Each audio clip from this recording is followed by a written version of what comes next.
Winter in this country still keeps bringing us a lot of problems, just like we keep bringing you a new episode of Before the Punchline Comedy Podcast every week. Hello, everyone who's listening to this or watching this on YouTube. Welcome back to the new edition of Before the Punchline Comedy Podcast. I hope you're well and healthy. I mean, I certainly am. I just got back from the COVID vaccination. You look healthy. That's good. I hope that I'm not going to die. And today I actually have a very special guest on my podcast. This guy is one of the original English stand-up comedians in this city and probably in this country with a lot of experience. You've traveled you've toured Europe multiple times, as I understand. Yeah, multiple times. Performed in such countries like Berlin. Yeah, it's a country. Countries like Berlin. Yeah, Germany. It's a little bit separate than Germany anyways. Yeah. It's very different than the rest of this. So you could say in the island of Berlin. Yeah, but still Germany, Slovenia, Slovakia. I want to say Sweden as well. Sweden, yeah. And I guess Croatia as well. Well, most of Northern and Central Europe. Okay. And Georgia. Okay, nice. And Georgia as well. And more than that, he is also one of the founders of Still the Show Comedy Club, the only English comedy organization in Moscow which produces plenty of English comedy shows on a weekly basis. Without further ado, Igor Mondae, welcome to the show, man. Thanks for having me. Yeah, thanks for being here. So, you are a little trivia, a little bit of a background. You are from Croatia. You were born and raised there. You graduated from university there, and then you ended up moving to Russia, right? Yeah. Tell me a little bit about how that happened. How did you end up here in this country? Someone's been on my Facebook, I see. Went like 7 years back. Let's see what this guy was up to in 2011. How did it happen? It happened that on my last year of studies, I was actually involved with one student organization that does local projects and sends students abroad on kind of exchange program, whatever. And I was running one project where we had people from different countries coming to our city to do this project. So I was running this project and I had students from the US, Arizona, Egypt, Georgia, and Ukraine. And as it happens, when an Eastern European girl meets a Central European man, I started dating the girl from Ukraine. After like 3 months of us doing this project and dating, basically the project finished and her visa finished and she had to leave back home. But then I was already done with studies. I was just writing my thesis. So I decided to travel somewhere anyways. Like that was a plan to go at least like 3 months abroad and to get some like hands-on experience, get like some kind of project and so on. So she went back home. She started running a project and she said, well, like you were my project manager and so on. If you want, come here. I will organize everything for you. Like I will hook you up with this job. You can stay at mine, whatever. You can get the experience you wanted to get abroad. Of course, ideal destination was not Ukraine. Like I was hoping to go like Germany or something like this. But also I thought, why not? Because it's a big challenge to go like to a country where like not all doors will be open to you and stuff like this. Plus I had her there and I really wanted to like spend more time with her and stuff. So we arranged it this way. I came there. It was supposed to be 3 months. I stayed there 6 months. And that was my first taste of like Eastern Europe and first taste of like Eastern European, I would even say Russian culture, because it was east part of Ukraine where it's basically everyone speaks Russian and, they watch only Russian TV, listen only to Russian music and stuff like this. After 6 months, I went back home to graduate and I realized that it's boring for me to be home because suddenly everything was so easy. Like I could go to any shop or meet any stranger on the street and they would answer me and understand me and so on. And I wanted to like challenge myself further. So I was thinking, okay, I got a taste of this kind of culture and language and people and so on. I've learned some basic Russian and stuff. And I was thinking, okay, now what? What would be the logical next step? And I'm like, fuck it, go to the center of it all. Go to Moscow. I didn't. I went to Kolomna because I was tricked. Basically, what happened was I was looking for jobs online that I can get with my like kind of zero experience, just like fresh out of uni. And it was mostly English teaching, because if you speak English, especially then like 8 years ago, you are instantly needed here. No matter like if you're not a teacher, not a native, whatever, like just come and teach our kids English. So I found an opportunity in Moscow to teach English. And it was a franchise of schools that had schools all around Russia. And I got my visa, I got my tickets, and maybe a week or two before my departure, they said, sorry, our Moscow school is not ready to open yet. We had some problems with paperwork, whatever, but we can send you to our sister school in Kolomna, which is like, you know, Moscow suburbs. You can just kind of finish work, hop on a train and meet your friends for a drink in Moscow, which I was like, yeah, sure, that sounds great. And like smaller town, not such a huge change, not such a huge challenge, less expenses and so on, but still I get to go to Moscow, which I later realized was not really the case. But yeah, so that's how I moved to Kolomna on a 6 month contract, prolonged it to a year. When that expired, I got a job offer in Moscow and finally reached Moscow and been here ever since.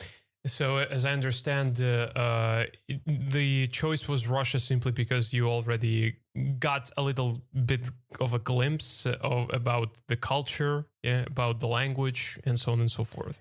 Yeah, let's say that was the reason. Yeah. Also, like I don't know how, but a set of coincidences kind of conditioned me into deciding this, because I remember when I was in Ukraine, I had like a group of business English students kind of who were maybe like 5-7 years older than me. They were some kind of top managers in different companies, or actually in the same company, that was about to send them on a 6 month trip to Germany.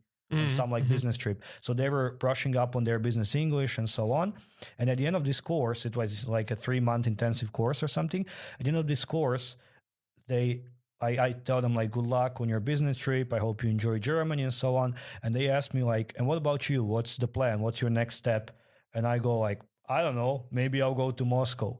Like, I don't know why. I've never thought about it before. I've never like, you know, looked into, can I go? It was just the first thing that came to my mind. And I think since then, like a little bug was planted, you know, in my brain, that I just started thinking, well, actually, why not Moscow, you know? And it just somehow just escalated to me actually coming home, looking for jobs in Moscow, and then could have made you paranoid, you know, like you would be thinking later, like, why Moscow? Why did you say Moscow?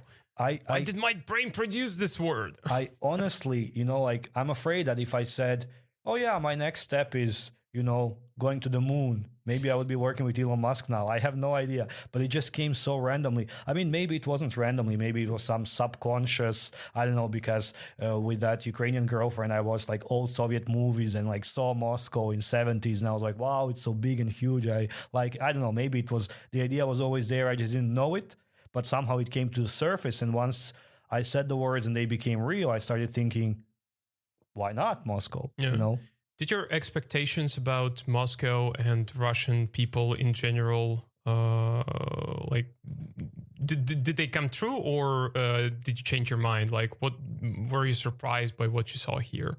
I think similar to many people, my expectations, well, for example, Ukraine, I knew as a place on the map. Like, I knew very little about the actual, like, how do people live? What is, like, I don't know, currency? What is like it's one of the, it's probably the biggest country in Europe, if I'm not mistaken. Yeah, like by land, yeah. The land, yeah. By area. So, and I learned so much there.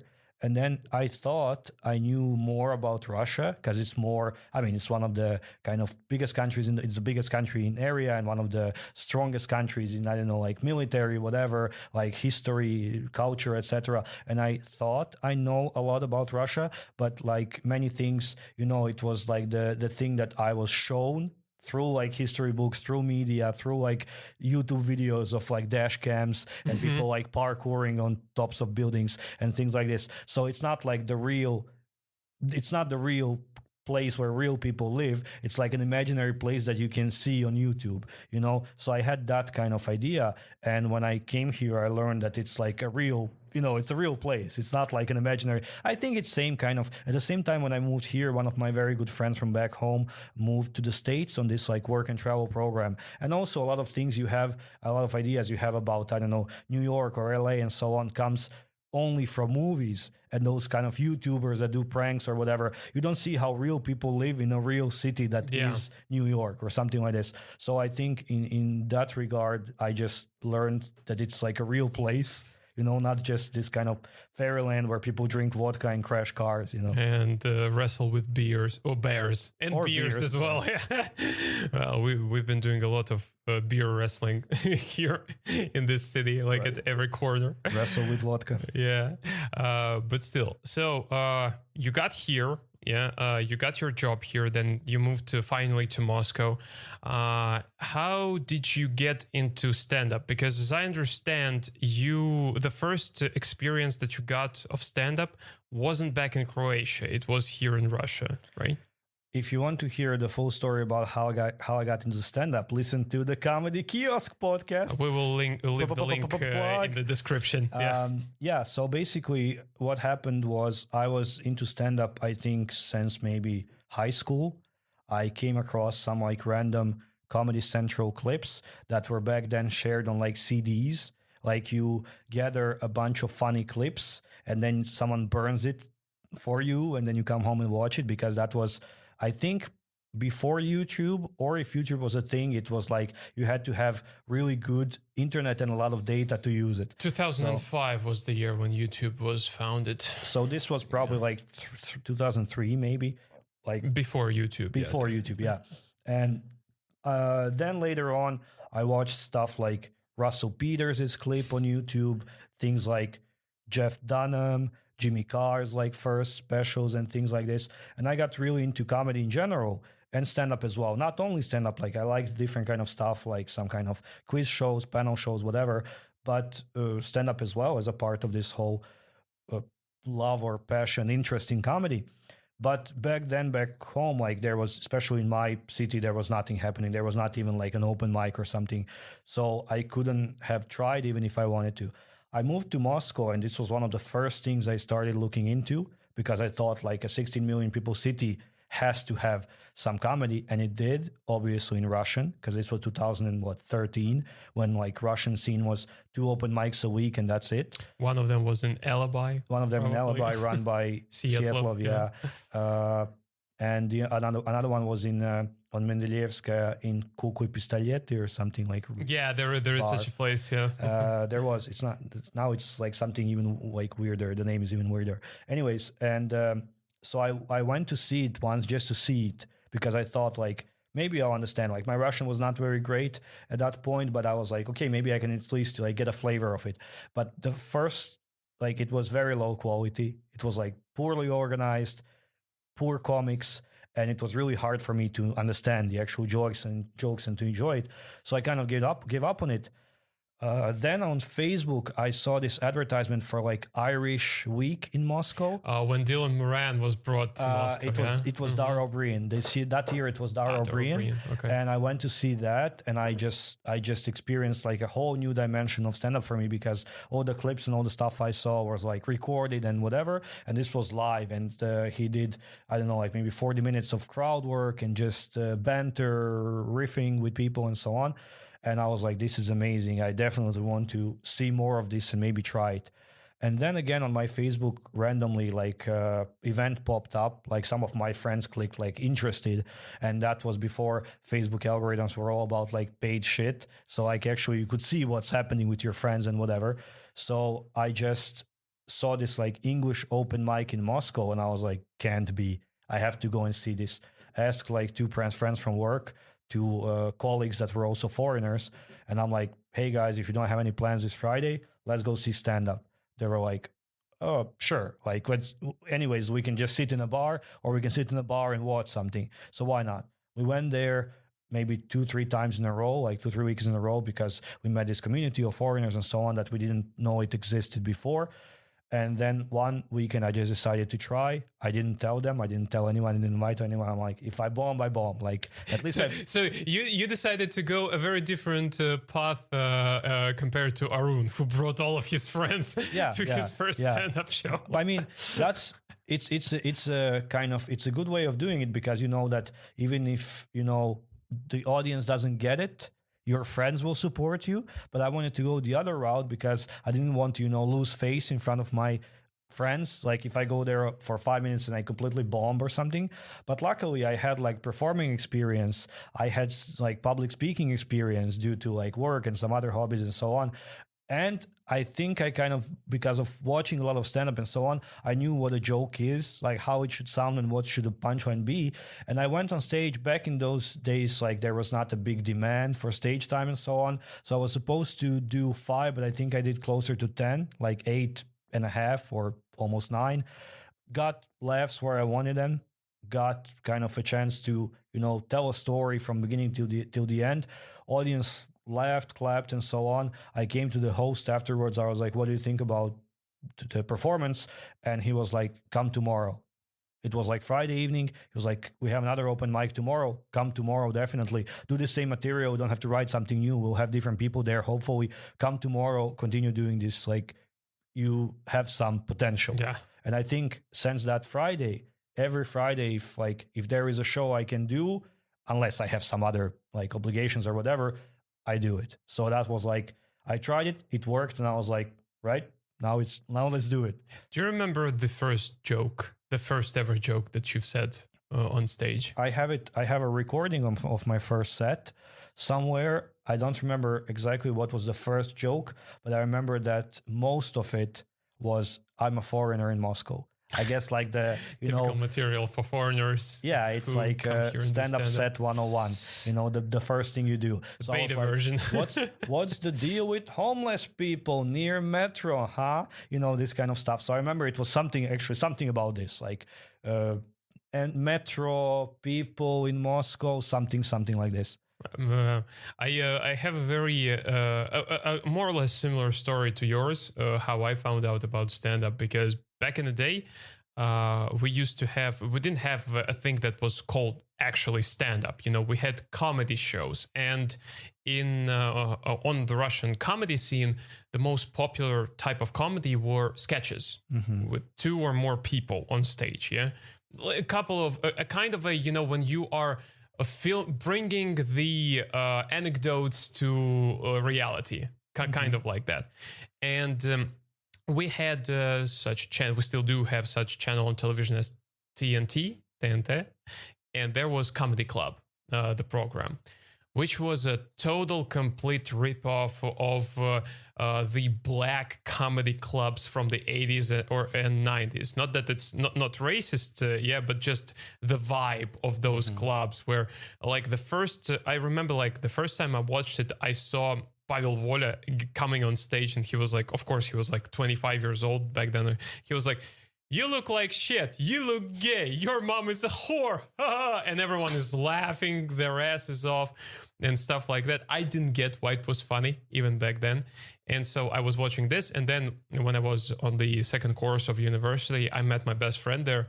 And he told me, hey, do you like comedy? I'm like, yeah, I watch Comedy Club. He was like, no, you don't get me. Do you like actual real comedy? Yeah. I'm like, what do you mean? He was like, I'll send you a couple of links. And he sent me the several specials. George Carlin was one of them, because he was a huge fan of George Carlin. I mean, one of the most influential people in stand-up world. Dylan Moran was one of them as well, and Jimmy Carr. And I watched it and I was like, wow, this is way better than anything that I have seen up to on this Comedy point. Club. Yeah, on a Comedy Club. And I got into that, started watching that, and then in 2016 actually, when I broke up with my ex-girlfriend at the time, and I needed some time to kill, I needed to do something. And I went to Alibi. I didn't know how to write the joke whatsoever, and my jokes were like to the extent of, oh, my mom is fat, and something like this. I went there 3 times, bombed all the time, all times, And then the fourth time I got there, I met someone that you might be, that you definitely know, Milo Edwards. That was the first time he came to Moscow for the filming of the open mic show on TNT. And he was like checking his material. And I come there and I see like the guy, he barely spoke Russian back then. And I kind of realized that he sounds British, you know? So I come up to him and start talking to him. He was like, oh, wow, another guy who can speak English in this country. And at some point he was like, hey, there is not far away from here, there is Jim and Jack's. They have open mics there, English open mics. You might go there and test your luck. Test your luck. And I went there first as an audience member, and I saw you. That was Friday. You were hosting, and I remember that I got drunk that evening, and I was like, hey, I want to try and do this as well. And I remember how I did that. I even told you the story, I think. So I come to, I think it was Gleb back then. Gleb or Arun, don't remember who that was. Because they're so similar. Yeah, they're so similar. Yeah, both from Australia. And I was like, hey, how can I sign up for a comedy show? And they were like, there is this dude. Go and ask him. And they're like, you. And I'm like, looking for you. You're no. And then I see you're walking out of the toilet cabin. And I just come up to him like, can I do stand-up?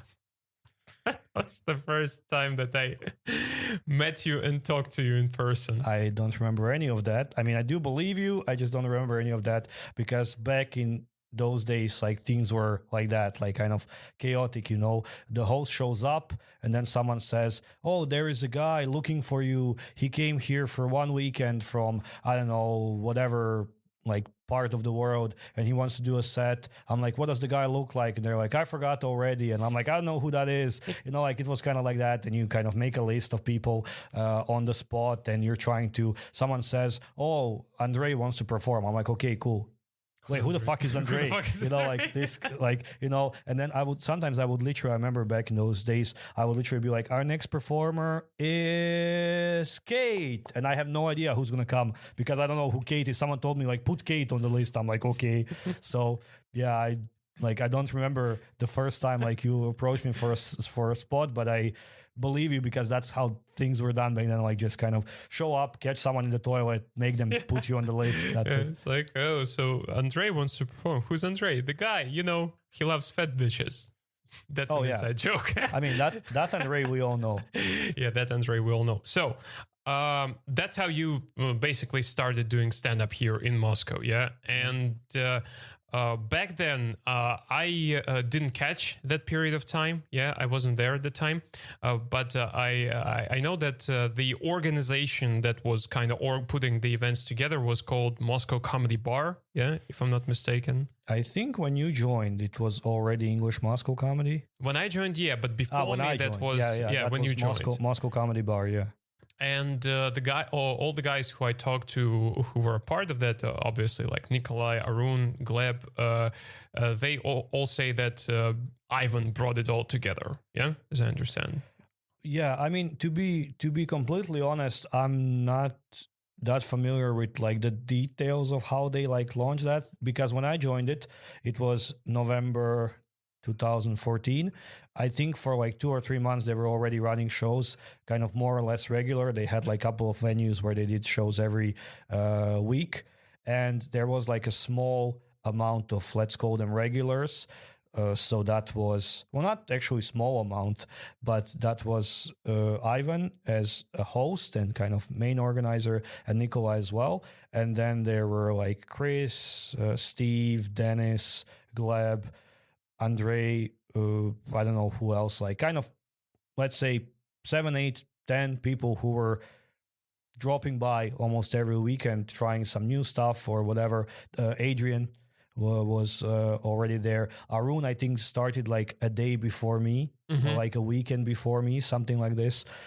But then like took like a month break and came back only when I already did like 4 or 5 mics in a row, something like this. So we haven't met for the first like maybe 2 months of performing.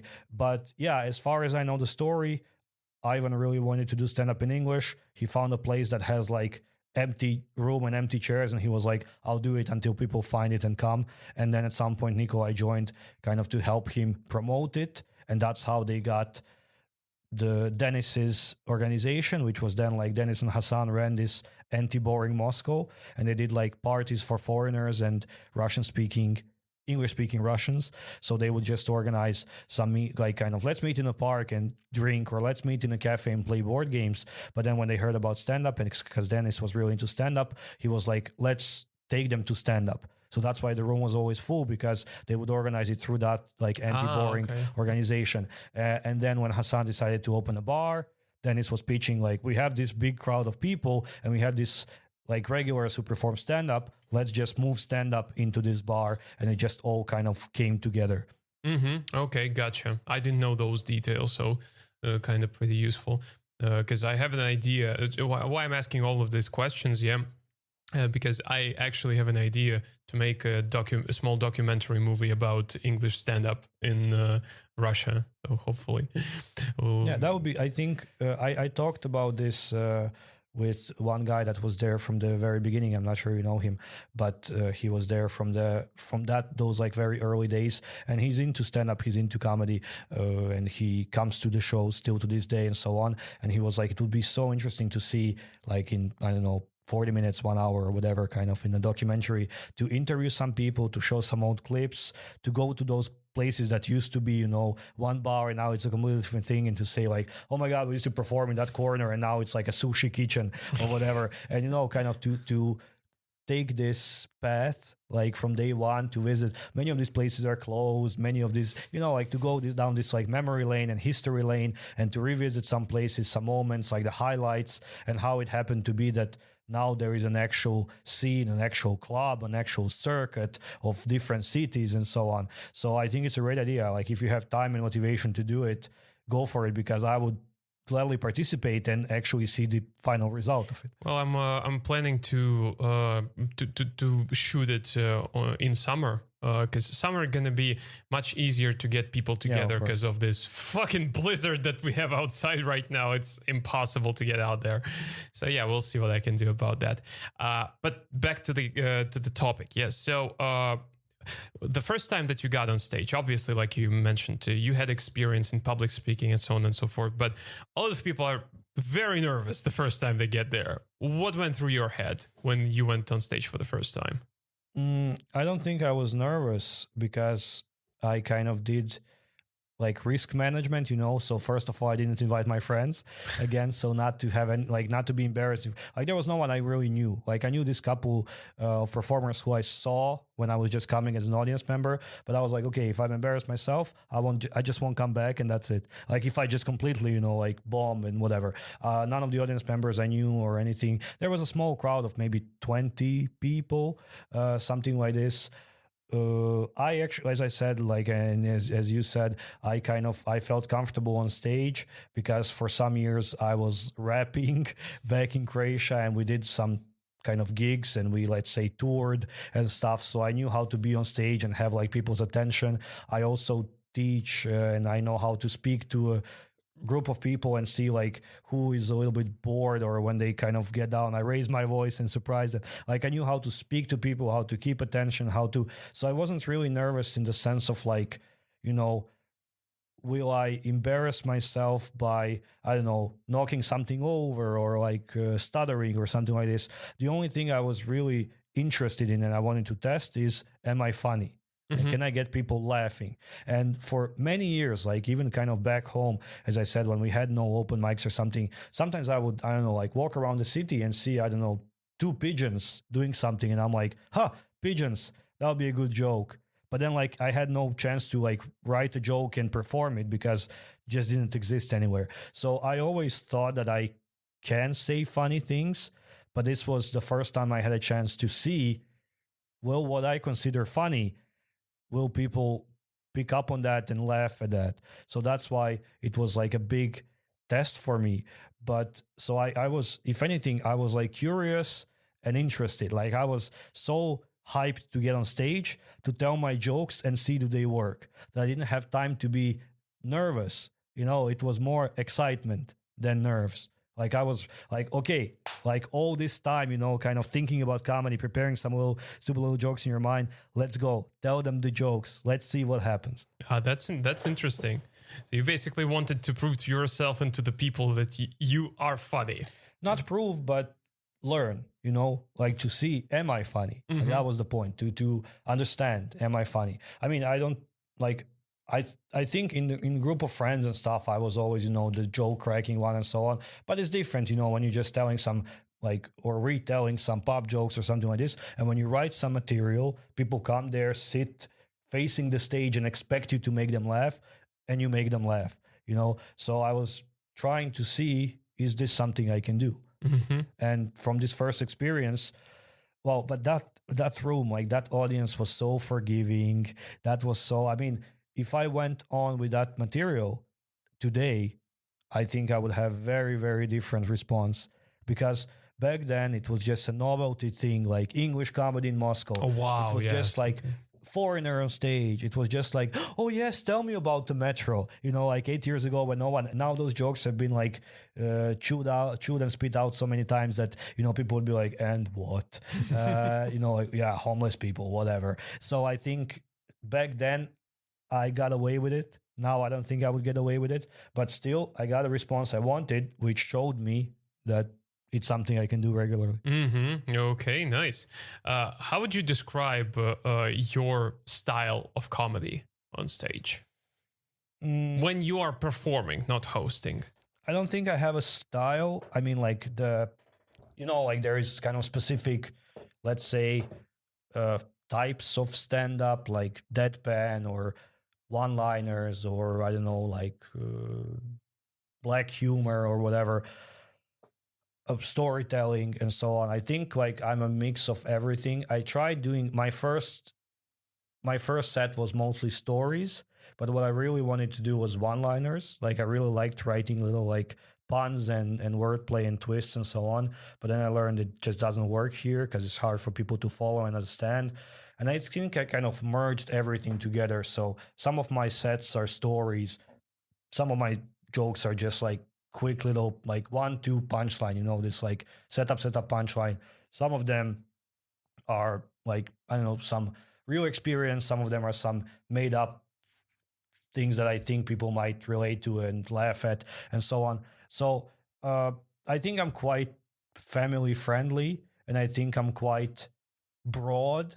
Like some people are niche. They will work only with a specific crowd and with like a specific environment or whatever. I think I'm fairly broad. So I don't know, like a 19-year-old girl or a 54-year-old man can enjoy it, or like, I don't know, a Russian and a foreigner can enjoy it and so on. It's not that I'm like intentionally targeting broad audience so I can, profit from comedy. It's just like, that's how I write or whatever. That's how I come up with jokes. So hopefully everyone can laugh at it. So you're not writing any specific kind of jokes. You just write whatever comes into your head.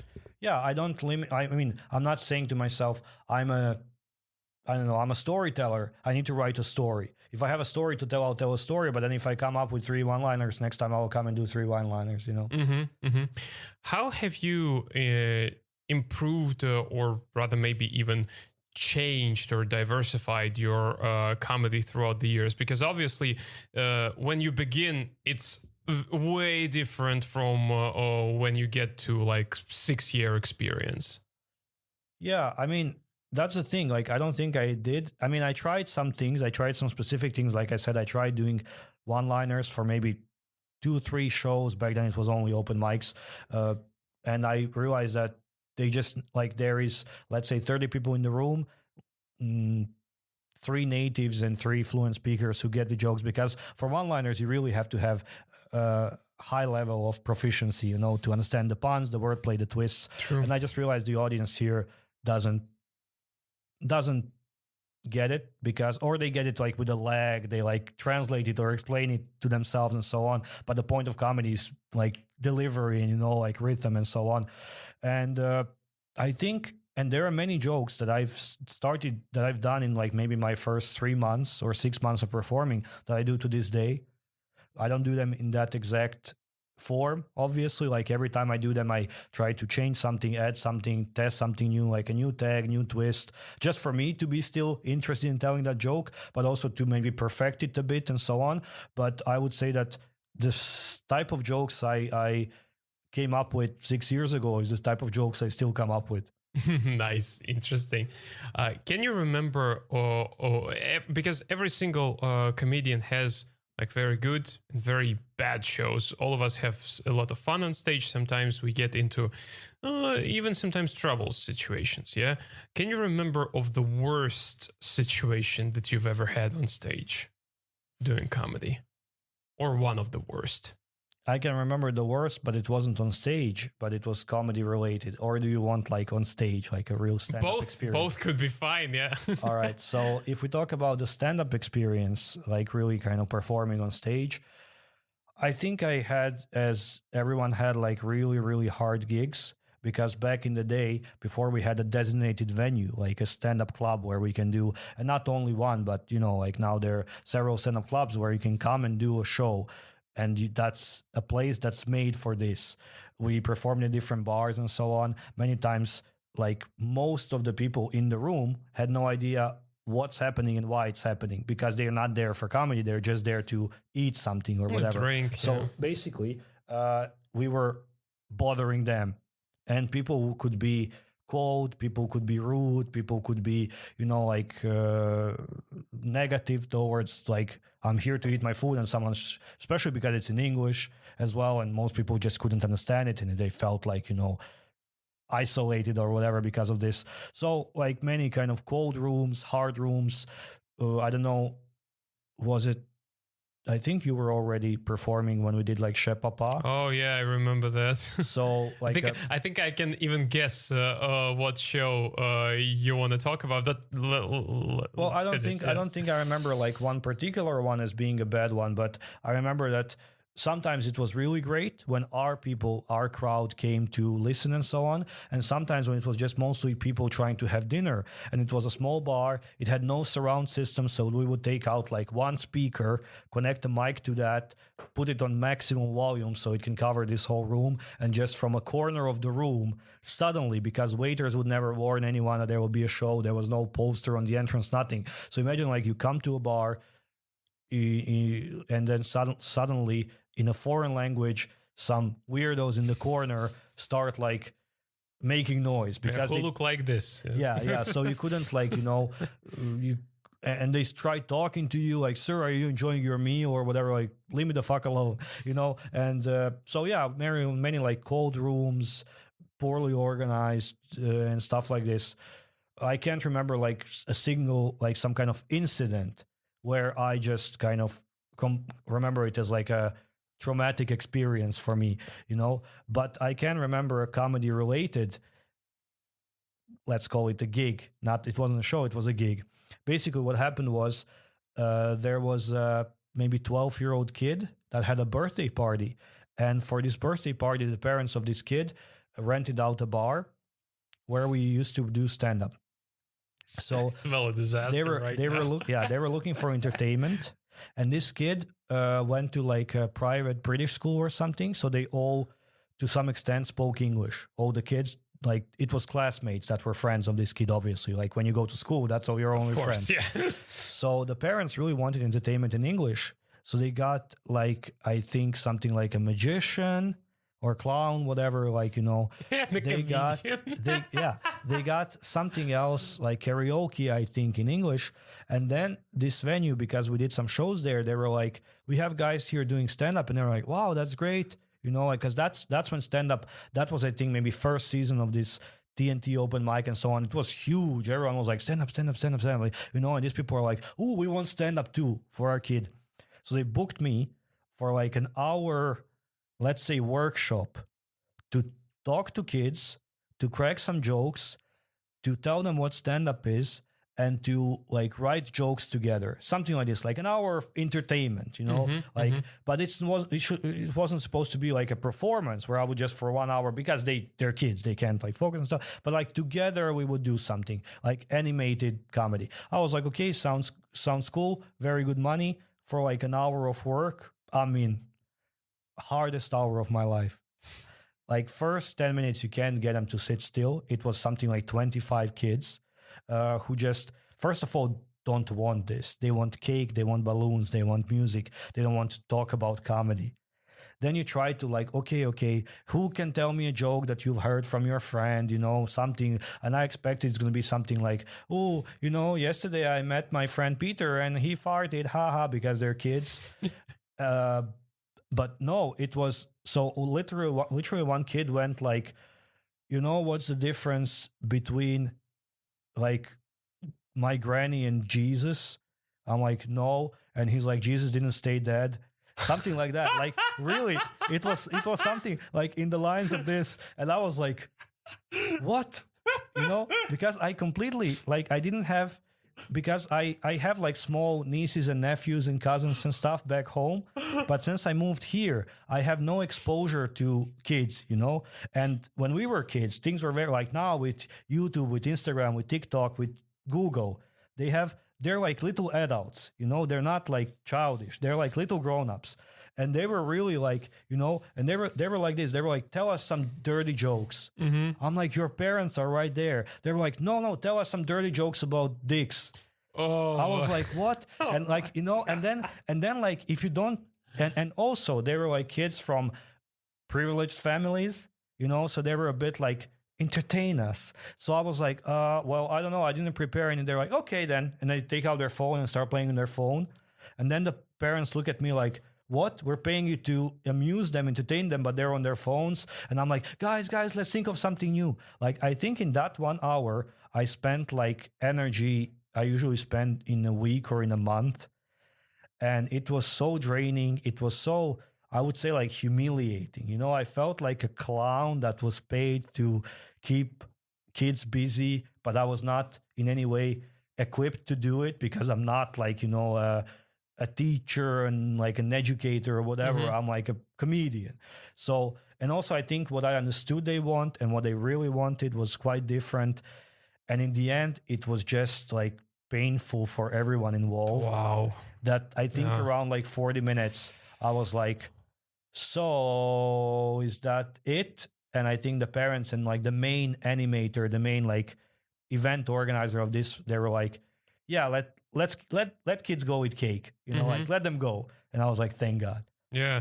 And, like you were probably surprised that kids, like Russian kids were like, oh, tell us dick jokes or something like this. Yeah. I'm thinking about the like when you spit it out. Yeah, I was like, oh my God, this is. But then I started remembering how we were as kids, when I was 12 and my classmates, man, we were brutal. Like we would be telling each other, or your mom is a whore when we were 12. Like this is how. And but I think that by the time that I was 12, I'd already known plenty of swearings, plenty of swear words. And yeah, like kids today are like this. But I can understand why it was very tough. This is one of the reasons why I'm not working as a teacher at school. Like my friend does. And like we are very much alike, my friend and I, yeah? And every time he started drinking because of that. Well, I tried teaching kids when I had that like teaching gig. I tried teaching kids, not really even kids, but this kind of like pre-teens or whatever, like 12, 13. And the thing is, when you're teaching them, even if it's like a private school where also their parents paid for you to be there and stuff, but you have like an upper hand because you can be like, this is the task. I don't know, like analyze this text. If you don't, you will get a bad mark. And I don't want to come home from school with a bad mark because parents would be like, did you misbehave again? Did you, like we're paying for that school and so on. But when you're booked for a birthday and the only reason for you being there is to be the clown, I have they have upper hand on me because I'm the paid entertainment. So I should do anything like, stand on my hands, whatever, to do what I was booked to do. And yeah, very, very like draining and like stressful and humiliating experience. I can totally relate to that. Like I have a little daughter, and I'm okay like dealing with her. I mean, it's my child, yeah. But if you give me like a group of children and you tell me entertain them or teach them, I'd be like, No thanks. Like, I'd start murdering them within some time because I know how kids are. Kids are brutal. Like, kids are the most brutal species that you can ever come up with here on this planet, I think. I mean, in this case, I'm not like kids were fine. They were kids. That's all. They were just kids. Parents, I think, misunderstood The concept, how it yeah. can look. I think I misunderstood what they want me to do, and I think it was just like a big misunderstanding. But in the end, I realized that these kind of things are just not something I want to be doing. Like, no matter the money or the potential, maybe networks or connections and so on. Like, I don't want to be the guy that gets booked for children's birthday parties to crack some silly jokes. I hope I can do better than that. No offense to people who entertain children, but you'll have to be Sam Kinison or something like that to entertain children. I mean, guess. I know that, for example, the same Ivan Yavic, the like godfather of English comedy, whatever, he tried doing this several times, going to like preschools or whatever, and like elementary schools, like private ones, with stand up, but like with kind of kid aimed jokes. Of course, like it wasn't like, guess who I fucked yesterday, but kind of, what's long and sticky? A stick. What's brown and sticky? A stick. Like this kind of stuff. And apparently kids loved it, and he loved it, like telling jokes to kids, and he tried to do it like as a way to teach kids English, tell jokes. So I'm sure there is like the right people, right market for it, and right people to do it. I'm just not the right people to do it. Yeah, me neither. Like I'm on you with this one. Okay, great. So not only do actually perform as a regular comedian, you're also a regular host at comedy shows. And for the people who tried it, and I've tried hosting several times, hopefully I'll be doing that much more now. You know that it's different from just going out there with prepared material and delivering it for 5 minutes. It's way different. It's much more complicated, in my opinion. So how did you first get into hosting, and how different is it, in your opinion, from doing like a 7-minute prepared set? Almost all things I end up doing is me watching someone else doing it and thinking I can do this better. And that's how I got into hosting as well, because there was a period of time, first, like when Moscow Comedy Bar started, Ivan hosted all the shows. Then it was him and Nikolai changing. Then Ivan moved to St. Petersburg, and it was Nikolai hosting. And then he just kind of dropped off the grid, and we got like, or he would host one day, because it was like Friday and Saturday, both nights at Jim and Jack's, 2 open mics. So he would host one, and the other one would be like whoever wants to. We had like a chat of maybe 10 people at that point who wants to host this Friday or this Saturday. And mostly there was always a big interest because people wanted to try it, and also because it was a way to do more material, because the host would do like 10 in the beginning and then 5 between each comic, because there was not like 12 comics, it was like 5, 6 comics. So basically you get more stage time. And that's why people tried hosting. And I saw like this person, that person try hosting, and I was like, oh, I think I can do this better. Like, just I wanted to try and see, can I do this better? So I applied for hosting once, twice. Sometimes there was no one else to do it, and so on. And then when Moscow Comedy Bar kind of disappeared and stopped being, and when Dennis and I started English Moscow Comedy, basically it was our organization, so it was up to us to host those shows. Also, not every show and so on, but like by default. And we started doing this like Funny Friday with Igor Mondae, like a format, which was 3-hour entertainment block, like improv or panel show. So we had either improv or the humoroids, the panel show we used to do, then an hour of stand-up, and then an hour of a concert. Like there was a live concert. So I was hosting this, and we kind of branded it like that, like Funny Friday with Igor Mondae, which means that for something like 8 months, or I don't know how long we were running this every Friday, I was hosting every Friday. First, I don't know, month, 2, 3, like I was just making mistakes, learning on these mistakes, making mistakes, learning on these mistakes. Then at some point I found like my hosting persona. I found some like ways to respond to different things, how to crowd work, when to stop, when to push people, when not, who to point out, who you shouldn't bother, and so on. And to answer your second question, how is it different than doing your written set? It's different because I think I enjoy it more, but it's more dangerous. Because when I go on with my 5, 7, 10, 20 minutes, either it's jokes that I know will work, so I just tell my joke, I get my laugh. I tell my joke, I get my laugh. Or it's maybe some new material and so on. I tell my joke, I don't get the laugh. I'm like, okay, I know now what to do. Delete or change this joke. But with crowd work, and with hosting, it's like until it's said and done, you have no idea what's going to happen. Like I can pick out a person and create some funny in 10 seconds. Like, where are you from? And he's going to say like, I'm from, I don't know, Mount Everest. And brilliant. Like 20 minutes of banter right there, because I can be like, so many questions I can ask and so on. But sometimes it's like, hey, where are you from? Moscow. What do you do? I'm a manager. Do you like it? Yes. It turns like into like a job interview or like a conversation, which doesn't warm up the room or something. And then, so it's, you don't know, like this uncertainty and the potential of like creating some hilarious situations, because like some of the biggest laughs I ever got was hosting.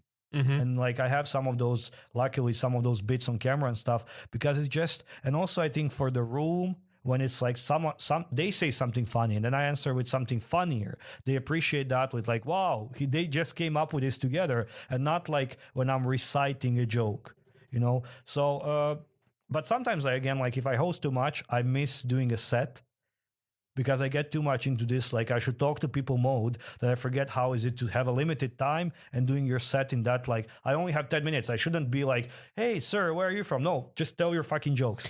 So that's what I wanted to ask as well. My next question is, hosting is mostly based on improvising with people. You can go there having some questions prepared, even maybe some replies to the potential answers.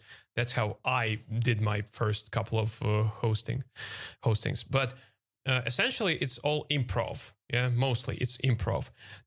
When you do it very frequently, like I remember you like last year, the last 3 months of last year, 2020, you were doing, I think, twice, like you hosted 2 shows like every week or something like this.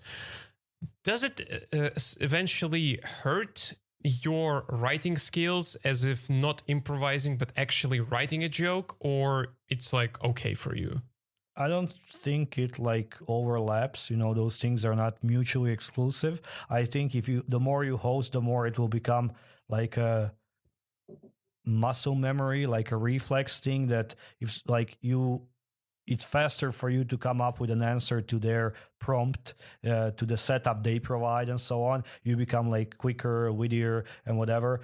The more you practice it, like it's a skill you can like polish and tune and so on.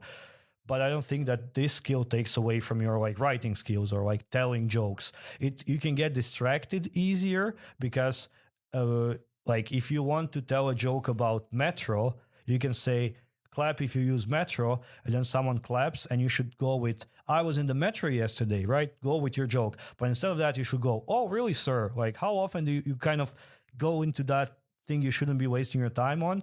But the joke, once you get to the joke, it will still be, or good or bad joke. But I mean, I don't think you lose your skill of telling jokes if you do crowd work and banter and hosting. So I think it's like, if anything, it can be complementary skills, because if you will do an hour at some point or something, you will have to do both things yourselves, both like host and tell jokes. So to have some kind of middle ground with, okay, I will ask people like, I don't know, what was the craziest date you went on?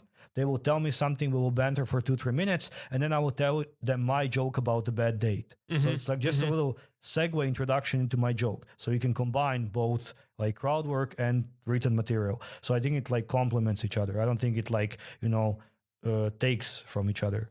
Is it difficult for you to keep yourself at bay when you're performing, not hosting, to avoid those things? Because I see you performing, yeah, and you have these hosting habits when you ask like basically a rhetorical question to the audience, yeah, just to introduce them to the topic.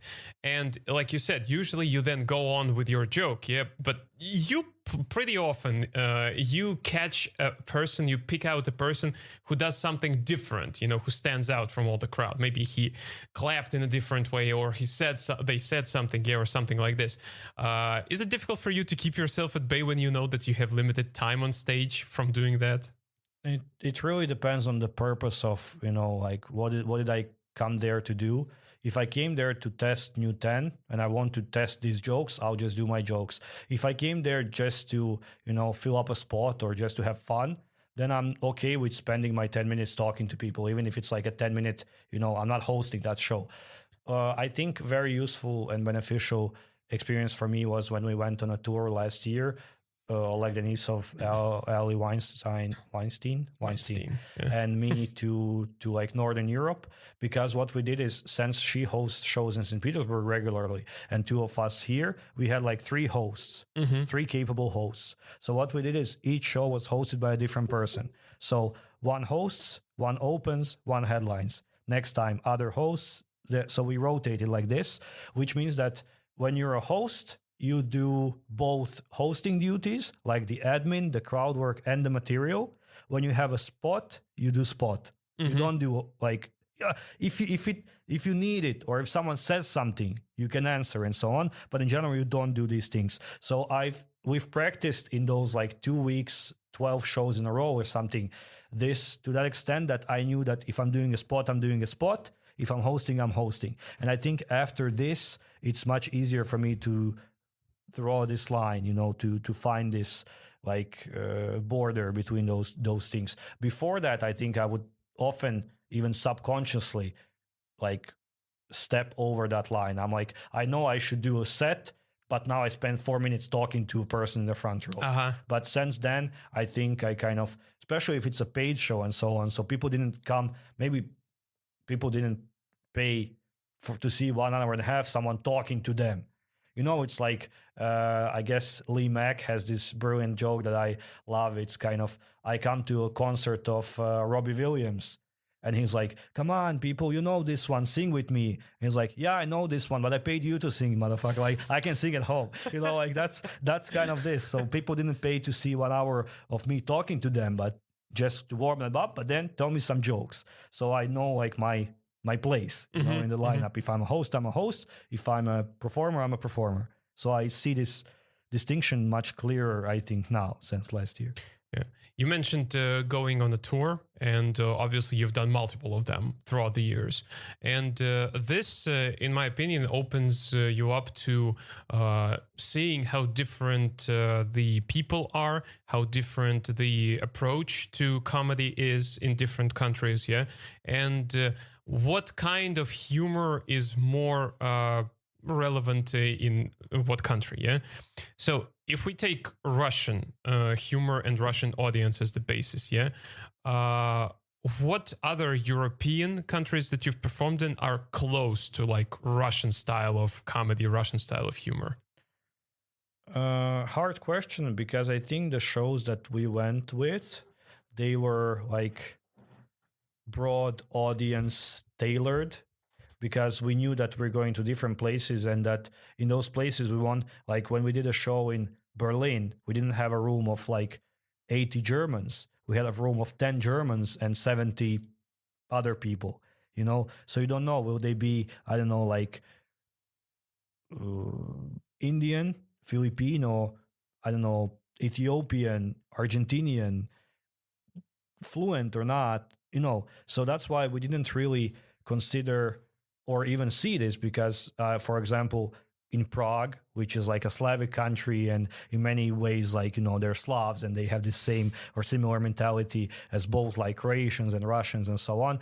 But when we did a show there, I think out of like 50 people, we had maybe 10, 15 Czechs, and the rest were foreigners. So and the show was tailored that way to appeal to everyone, because we didn't know who are we going to meet. And I think jokes are just generally funny, like not funny because you are German or Slav or because you live in Berlin or Vienna, but just because it's a joke, So that's why it's really hard for me to say what kind of audience have which sense of humor, because audience were so mixed and so international and so on. So the only difference is, I think, maybe how people express their reaction to jokes. Because, for example, in Scandinavia, where we went like last year, if we had like a mixed room, it's kind of like here as well. If you have a mixed room, like if you have 50% Russians, 50% foreigners, Russians are not Russians.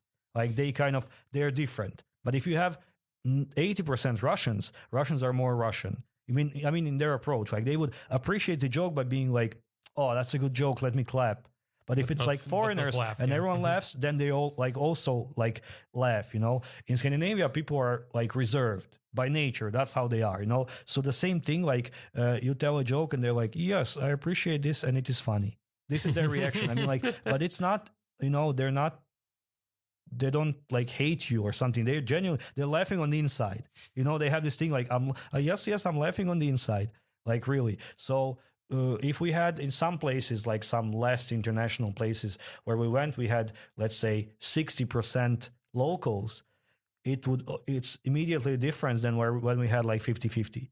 Like locals and foreigners. So maybe some kind of things like this, but also hard to notice because mostly I think in most places where we went, we had a mixed crowd. And if not, then we had a crowd that's like well exposed to English, to pop culture, to stand up in general, and so on, so that they're not like a representative of, like a random person on the street, but they are like an audience crowd, a stand-up crowd.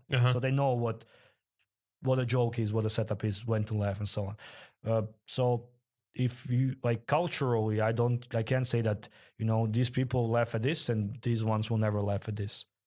When I was writing a thesis, which I never finished, I did because my thesis was about stand-up. In one of the chapters, I was writing about the different responses and reactions that different people of different cultures show after a joke. And I remember that one of the most memorable, because I had to do the research, I watched a clip of Japanese stand-up comedy. Didn't understand a damn thing, of course, but how I want to say raised people are there. Yeah, it also reflects the way that they behave and react. Yeah, because like people there would react, they would laugh and everything, but before the punchline came, dead silence. Like you could hear a pen drop. This is how they are raised, yeah? Because here, you would still get, like, people, someone is talking, there is some noise in the background, there it's like dead silence. And then the explosion of laughter just comes.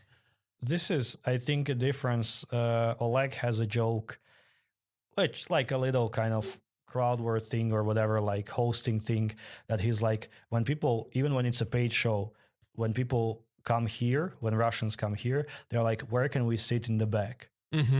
But for example, in Germany and in Scandinavia, like when we did the paid shows, people are like, is the front available? Because I want to get my value for money.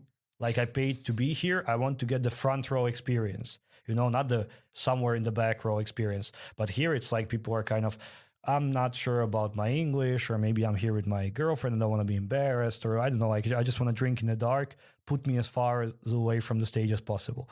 So, it's maybe these kind of things that like somewhere it's more, I want to get value for money, and somewhere it's more, I want some background entertainment and so on. But about what they would laugh at and how they would react, I think we would have to have a room full of locals that are not familiar with stand-up to get like a real genuine reaction from them. Otherwise, from this like audiences we had on each tour, I don't think we had such a case, For me, if I digress a little bit, for me, it's I'm still a comedy fan.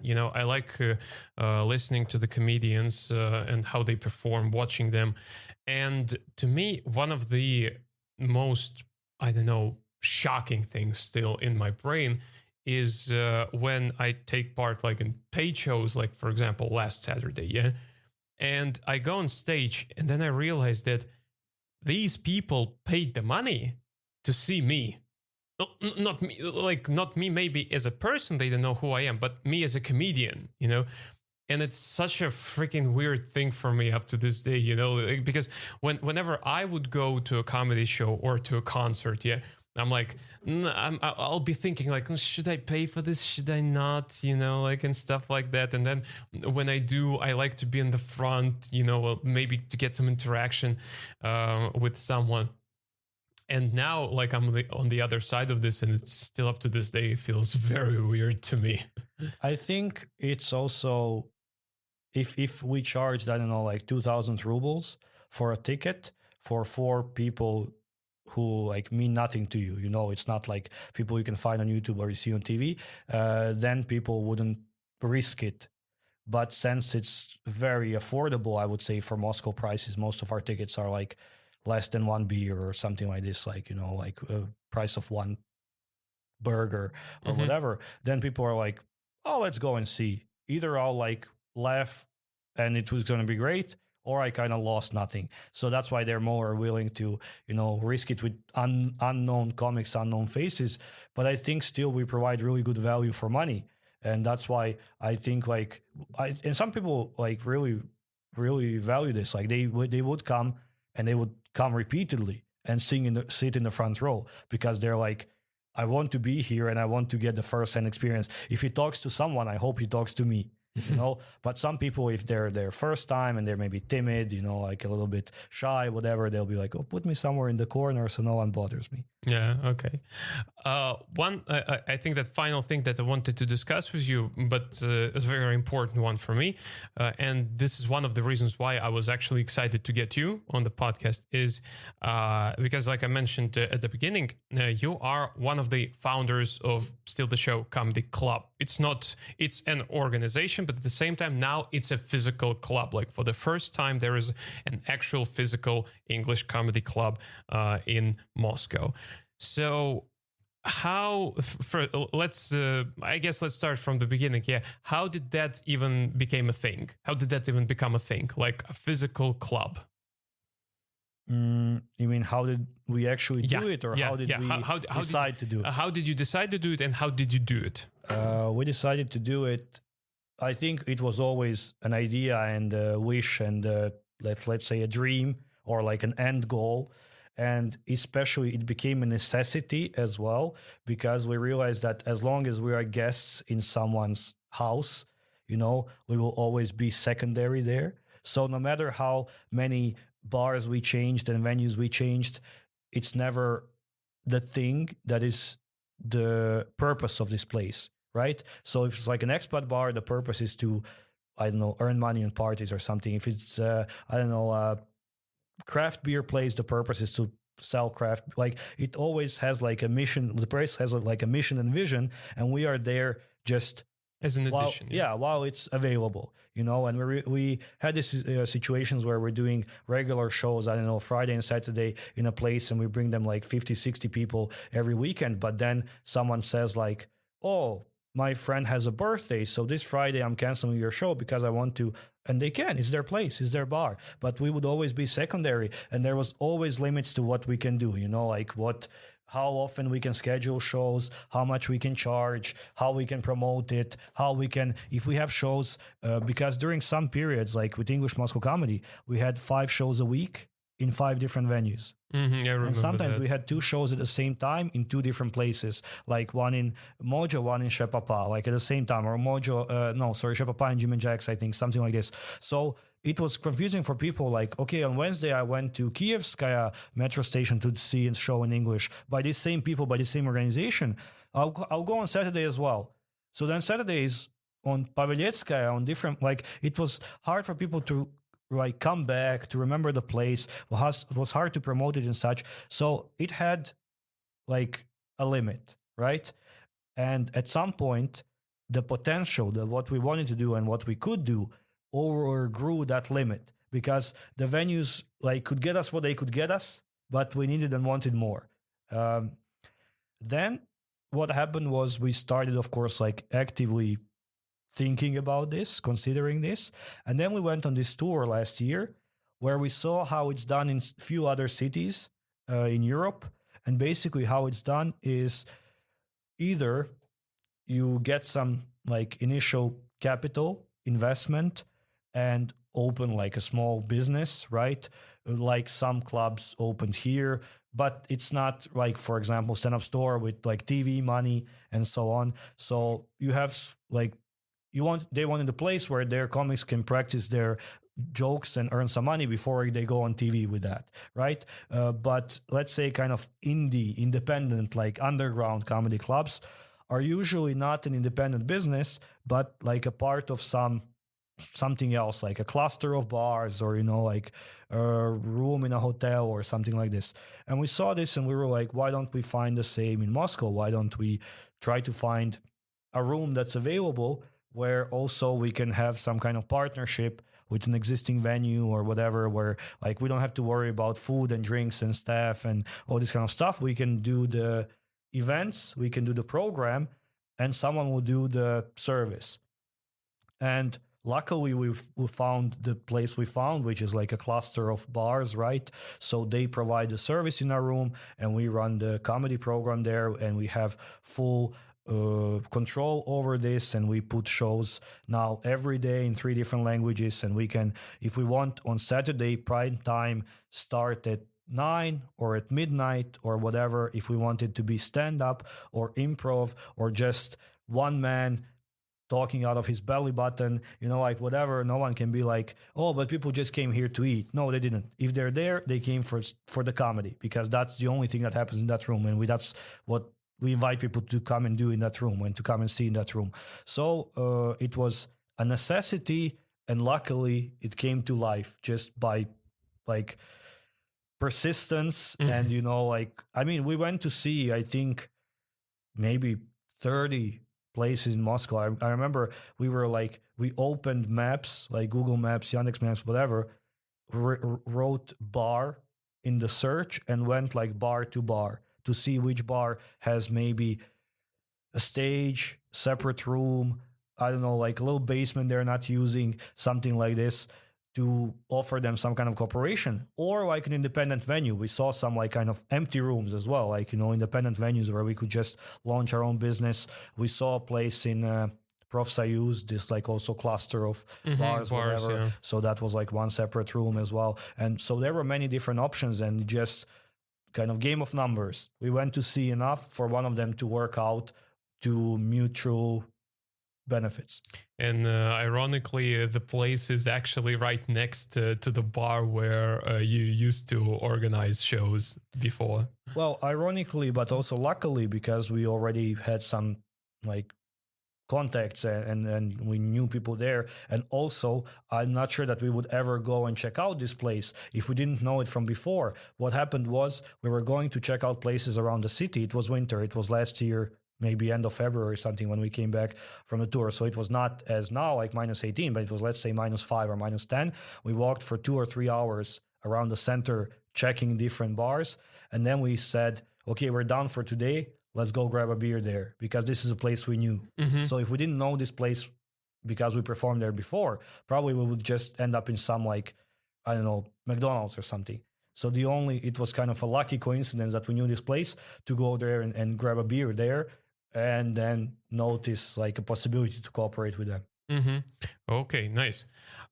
One other very important thing that I wanted to ask you, is that now that you're not only a co-founder, you're actually managing the place as well, meaning organizing shows, coping with the service of the bar as well. And this is the third organization, let's call it an organization, that you have been a part of, because you've been a part of MCB, EMC, and now STS. 2 of the previous organizations are now deceased, let's call it like this, And if with MCB you were not taking a very active role as an organizer, EMC was a whole different story.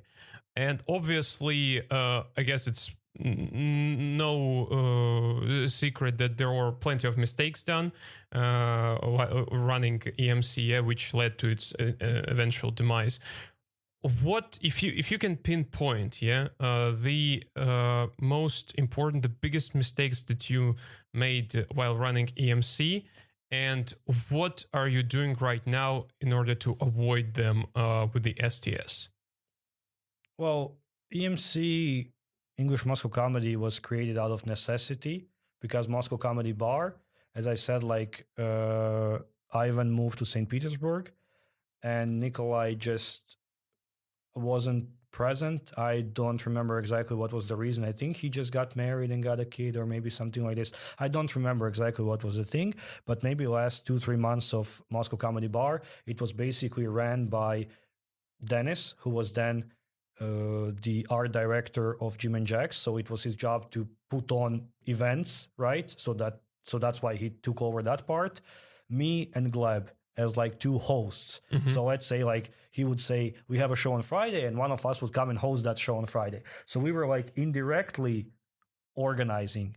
And then when MCB it was summer and everyone just stopped doing everything, no one was doing anything except us.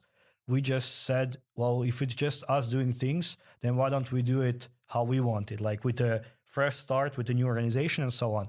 So it was born out of necessity to give people a place to perform and to keep having shows once the organization that existed showed no signs of life anymore, no signs of progress and so on. So we launched English Moscow Comedy, but we launched it kind of like guerrilla, like out of just pure necessity and without, like, I would say, specific plan or idea and so on. We over time developed some ideas what we wanted to be, how we wanted to grow. We introduced new formats, bigger shows, headliners like coming from abroad and so on. But it was always like work in progress. Like we have an idea, we struggle to make it work, we don't make it work or we don't.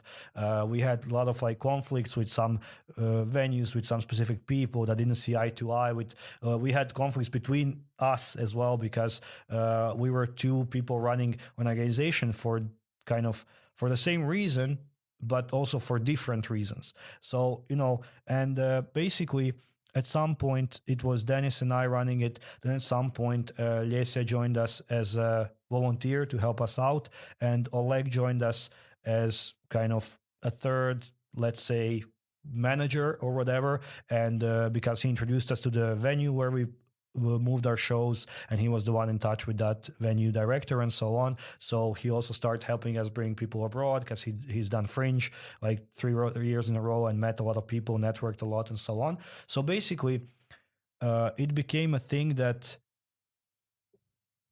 it overstayed its welcome. Like it's the idea, the potential outgrew the organization itself. Like there was not clear structure, not clear communication, goals and plans were not set properly, and then it just started coming down on itself.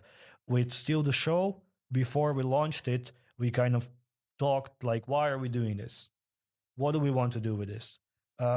What is the end goal? So not to think about today, but to think about some new, and Oleg is mostly like the pioneer in these kind of things. So he says, let's do things this way. I say, this maybe won't work. And he's like, maybe it won't work for 2 weeks or a month, but in 3 months, it's going to bring us 10 times more success. Mm-hmm. And I usually I really trust him with this because he's a man that I admire this guy so much because he just, whatever we decide, he does it. Like he's like executes things. And I'm mostly like, I come up with an idea and I'm like, we should try this. And I don't do anything about it. But he actually does stuff. He sets it in motion, basically. Yeah. And he basically does stuff, and he does stuff flawlessly. So basically now we have this kind of symbiosis between me, him, and Masha, the third co-runner of Steal the Show, that we have divided responsibilities, divided job descriptions, divided workload, and we know who does what, why we do this, what it brings to us, what it brings to the club. We try to not to step on each other's toes. If we do, we can make some decisions independently. We can make some decisions as a consensus, like as a panel or whatever, a board. And for now, I think like it's going the right, it's like a healthy way of running a business rather than previously it was like, like better this than nothing, so just for the sake of it. But the things were done like in a messy way, in a like toxic way, whatever. Like no actual plan was then. Everyone was pushing their own agendas. Everyone wanted to get the best of it, which is fair. But it only works if it's best for everyone, not best for only one person, and so on. And now I think it's at that level where all the people involved, I mean, like in the admin and management and so on, get what they want and do what they want, and they're happy doing that, and they see the result of that. So, folks, there it is. Basically, two main factors that you need to plan out before you start your own comedy club or whatever menu. Yeah, it's a venue. I'm hungry. Or menu.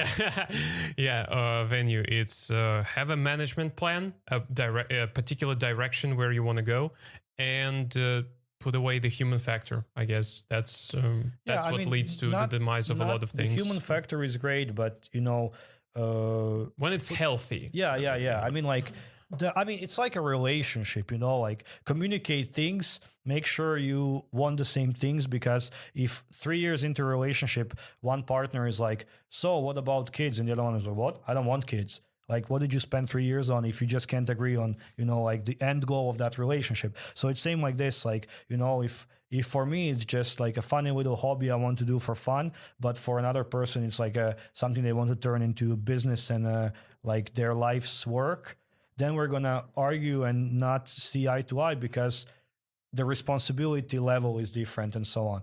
But that's why just set goals together, set responsibilities together, and like help support, communicate things between each other.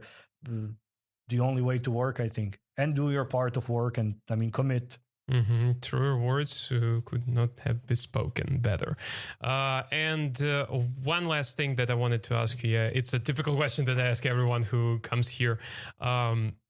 You are very experienced. You're probably one of the most experienced English comedians that we have in this city and in this country as a whole. And there are a lot of people, it's not secret, who are coming to the shows, watching this, listening, and they're like, I want to try, maybe I can try. Any advice that you would give to these people who want to but doubt themselves, kind of? Two pieces of advice, I guess. First, try it, because if you want to try it, then you should try it. I mean, as anything in life, if it's not like dangerous to you or it's going to hurt someone else, like, oh, I want to try killing people, don't. But if it's like something that you want to, then, like pull yourself together, get some bravery. If it has to be like getting a bit tipsy or approaching a guy in a toilet I want to spot, or if it's like, if it takes you 3 months, 6 months to really write your good 5 and run it by your friends, run it by maybe some comics or something, whatever, prepare or just, come one day, spontaneously step on stage. But if you want to try it. It's the only way. And don't try it like once, because depending on the room, maybe you're really good, but you don't get like not a good day for performing or something. So try it a few times and see how it goes. And then at some point, after you've done it, I don't know, once, twice, 30 times, 50 times, 1 month, 6 months, 1 year, decide what you want from comedy. Is it like a little hobby thing you do once a month for 5 minutes just to vent, to release some stress or energy? Is it a way for you to meet people, to get some girls' numbers or guys' numbers or whatever? Is it something that you're bored and you want to do? Or is it like, do you feel like you want to be a comedian? So just because this will help you set your goals and distribute your time and emotional investment and so on. So kind of try to understand why you're doing this, because as any either hobby or profession or whatever, it takes like time, it takes energy, it takes money sometimes and so on. So it's better to know why you're doing it. So definitely try it, and then see where it can take you and where you want it to take you. Okay, well, there you go, guys. So, man, thank you once again for coming by and agreeing Always to a do pleasure. this. Unfortunately, we're running short of time here, but I hope that we will do it again in the future. Like David said, yeah, sure, but when it's better than -20 outside Yeah. and the blizzard. I was just thinking coming here, like what a nice walk it would be if it was like +22 and like I put my music on and I just take a stroll, and now I was walking like, oh, I don't want to fall, I don't want to break my leg, I don't want to fall, I'm going to record a podcast. So yeah, not perfect week for like moving around the city. It's even better in summer, especially if you get here from the metro, because it's through the park. There's like a beautiful park. So once again, thanks, man, for agreeing and doing this. Thanks for having me. We'll hopefully that in a couple of months we'll do part 2. Yeah, and we'll dive into more details. Yeah. Thanks for everyone who listened to this and who was watching this on YouTube. Check out Igor's podcast, Comedy Kiosk, also dropping by every week, as I understand. Yeah, You're more doing or it less. now. We do it. David, who you had here as a guest as well, and me as 2 co-hosts, we try to pick an interesting topic or some kind of comedy news or something that happened and like dissect it from both our point of view and like an objective point of view. So it's more or less weekly. We don't have like a set schedule. We do it when we can. But yeah, the Comedy Kiosk. Yeah, check out Comedy Kiosk. I'll leave the link in the description. And as well, I'll leave a couple of links to Steal the Show Comedy, social media, websites, Facebook, Contacte. You should get Twitter as well, I guess, at some point eventually. Time. Yeah. Clubhouse. Yeah, exactly. So join, check out the schedule for weekly English comedy shows that we have here in Moscow. And, well, come to the shows, enjoy, drink beer, and laugh. But until then, guys, take care. We'll see you next week.